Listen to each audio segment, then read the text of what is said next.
hozir mana hamma jamoa naryoqda o'tiribdi-da, mana bu Elmurod aka bitta o'zi o'ylanib turibdi.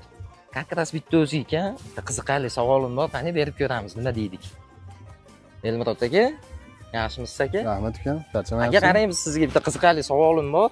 Hop. Aka har hafta mafiya deb turib, odamlarni yig'asiz, mafiya tashkil qilasiz. O'zi bu mafiyadagi jamoangizdagi insonlar siz uchun kim? Endi manaqada Muhammadjon sinfdoshlar bo'ladi, mahallada birga katta bo'lgan bolalar bo'ladi. Lekin shunaqangi bitta guruh bo'ladi, u siz uchun hammasidan ham qadrliroq bo'ladi. Men uchun eng qadrli shu jamoa bo'ladi. Ichida o'zimni ukamdek bo'lib qolgan Hoji bor, o'zimni do'stim, jigarim Izzatullo bor. Juda ko'p ukalarim bor, Nozimjon bor, Muhammad Umar bor, Fathiddinlar bor, mana o'sha yangi qo'shilgan, lekin o'sha ukamizdek bo'lib ketdi. Asakadan keladigan jigarlarimiz bor. Islombek, Asadbek, hammasi ukamizdek bo'lib qolgan.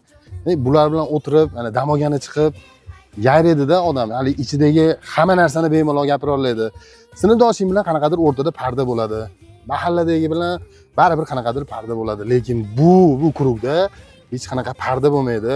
Ichingdagini hamma narsani ayta olmaysan. Men uchun ana shuncha bu bolalar juda ham qadrli. Demak, men ham mana shu sostavdamanda, to'g'rimi aka? Albatta. Mana eshitdinglar javobini. Bu mafiya sostavdagi insonlar biz uchun bir katta oila. Oilamiz bilan mana bugun Imomotaga dam olgani chiqdik. U yog'ini tomosha qilib tursanglar, qiziqarli kadrlar, videolar qo'yib boramiz. Istoriyalarni kuzatishda davom etinglar.